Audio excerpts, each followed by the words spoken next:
Greg Bedard and the Big Boy Tuesday program is brought to you by Best Ford in Nashua. Looking for great deals on new Fords? Go to the Best Ford in Nashua on the web at thebestford.com. Where do you start, Greg, with this team at this hour? I start with the head coach and the fact that on film what I see is a team, at least offensively and defensively, and Gerard's right, special teams have played great. Good job by Jeremy Springer, the coordinator there. But offensive and defensively, they're getting worse. And increasingly, a lack of discipline, error repeaters, all that stuff is going on. And to me, I put this on the head coach. I see a team that is on the edge of, like, I don't want to get into hyperbole, like spinning out of control, but I do think that they are on the precipice of things spinning out of control. I think, when you look at it, offensively, I'll just start with, the two young receivers, Pop Douglas and Jalen Polk. These are guys that on film, they're throwing temper tantrums on the field when they're not getting the ball. I would say that Pop Douglas is worse. I'm sorry, Greg. Go ahead. Pop Douglas is worse. He is. There are times on film where he is literally stomping his feet, yelling. Jalen Polk on the pick six, and I know it was across the field, but on the pick six, because he was open, he started throwing a temper tantrum and literally walked off the field when the play was still going on. I think Joe Murray said that at one point he saw Pop Douglas on before the last play walk off the field, and Jalen Polk had to come on for him. So you have that going on offense. On defense, they come out right out of the chute. This is with extra time to prepare, okay, mind you. They come right out of the chute. First play of the game, they don't set the edge in the run game. The first 3 third downs of the game, Keon White blows containment, and Brock Purdy can run all over the place. They're not taking the coaching, or they're not getting the coaching. I don't know what it is, but I just see a team that, let alone what's going on fundamentally with the quarterback's getting worse by the week, the offense is getting worse by the week. I just see a team that if they don't win this game against a Miami team that is awful. Miami hasn't led for 1 minute this season. At home, if they don't go out there and win this game, I think players are going to start, things are really going to start to devolve for this team. Well, Miami has a win though, right? They won on the buzzer. Oh, all right. They won at I thought the same thing, and then it occurred to me on opening day they won with a kick at the buzzer. Wow. Okay, so good for you, Greg. Good stat. So this thing with the wide receivers is clearly going up your backside. Why? What does it represent? First of all, it's going up my backside. Similar to Mazz. So is mutiny afoot? I mean, are these guys not taking Mayo seriously? Well, I think this is what Gerard Mayo gets when he gives these guys all sorts of free reign. Yeah, Gerard was asked about frustration.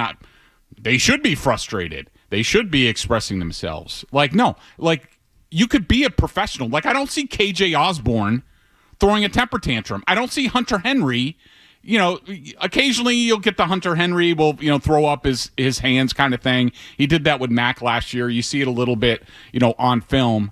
But to me, I just think that the team, Gerard has given them way too much rope, and they are taking advantage of it. And what drives me crazy is who the hell is Pop Douglas and who the hell is Jalen Polk? That's why I almost stopped you at the beginning. I just wanted to clarify. The receivers that are throwing a tantrum are the rookie and the second-year guy who's, second-year kid who's done pretty much nothing. Yeah, Tyreek Douglas and Jalen Jefferson out there for the Patriots are throwing a temper tantrum because they've done, what in this league? Who do they think they are?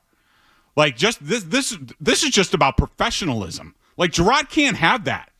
If they want to be frustrated and, all right, talk about it with the coaches and stuff like that, but, stomping your feet during a football game, what do you think that's saying to the 49ers on the other side? They're saying don't let them see you sweat. I mean, this is just 4 games into the season. And I know things are getting worse on offense, and they have, they're not doing well. But this team is 1-3. Basically, everybody expected to be 1-3. It looks like a unit that's just a team that's fraying instead of saying like, all right, well, this is what we're going to do, and this is how we're going to get out of it. You just don't see that. So what stands out to me, Greg, or my thought today is just the regression in fundamentals. And this is, kind of boring to talk about. We don't usually do it. But I thought, or the hope was at least there would be that sort of baseline that the team would block, tackle, show up, be engaged, protect the ball, sort of be ready on a weekly basis, and then get beat by better teams. And that was sort of the vibe coming out of the first couple of weeks. Well, that's all regressed. Mm-hmm. I mean, I think the setting the edge thing is really a simple one. Like, that's just a coaching point, a junior varsity, college sort of concept where you don't need talent to set the edge. And every coach and every defensive coach starts with that.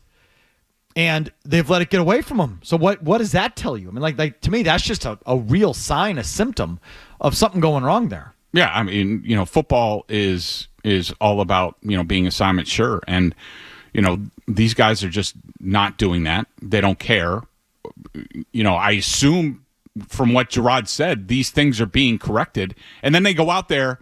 We knew it was an issue. It was an issue late against Seattle.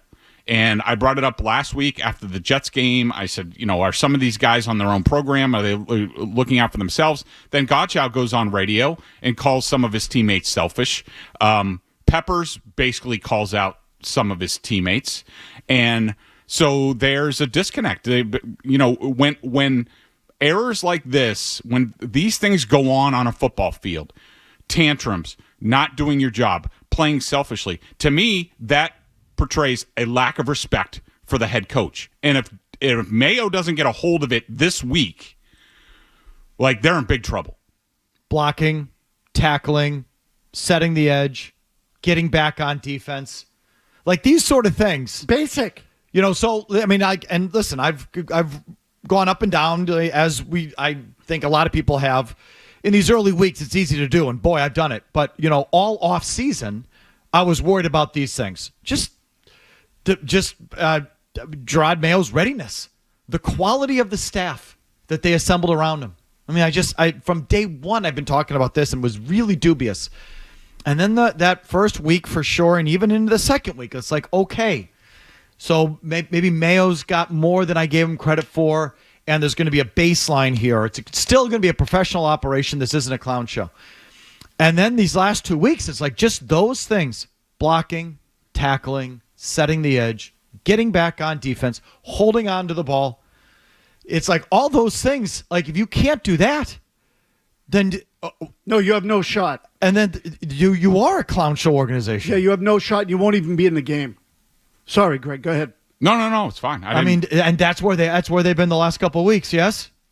Yeah, and it's getting worse by the week. And that was with 10 days between games. They came out there. Since they had the lead in the Seattle game, they've been outscored 60-16. They're not competitive, and I would also say the coaches are not helping them out enough. Now, I will say I put a lot of the defensive issues on the players. There's some things with DeMarcus Covington as dropping Jelani Tavai as sort of the middle linebacker in Tampa 2. I mean, the 49ers just rip that time and time again, and that's a coaching choice. But there was no marriage between the pressure and the rush and the coverage. It's just extremely inconsistent, and that's just not going to be successful for them. Greg, when you just back up for a second, because when you're talking about some of the stuff that's going on the field, doesn't Mayo have to hold people accountable? Isn't that what it's coming down to? Somewhere, somehow, there's got to be some sort of penalty for some of this behavior?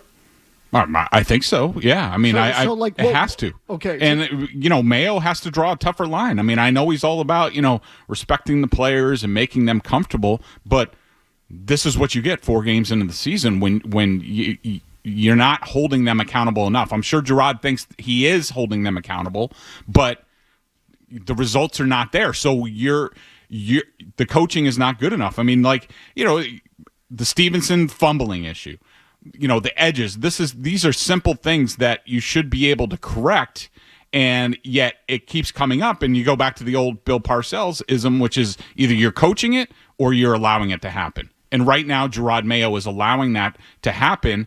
And if it doesn't improve this week, then you just, you know, wonder how this is going to go the rest of the season. If you like that clip, check out more videos from Felger and Mazz here. For more Patriots analysis and opinion, hit this playlist. And for all the latest from the Sports Hub, download the app at 985thesportshub.com.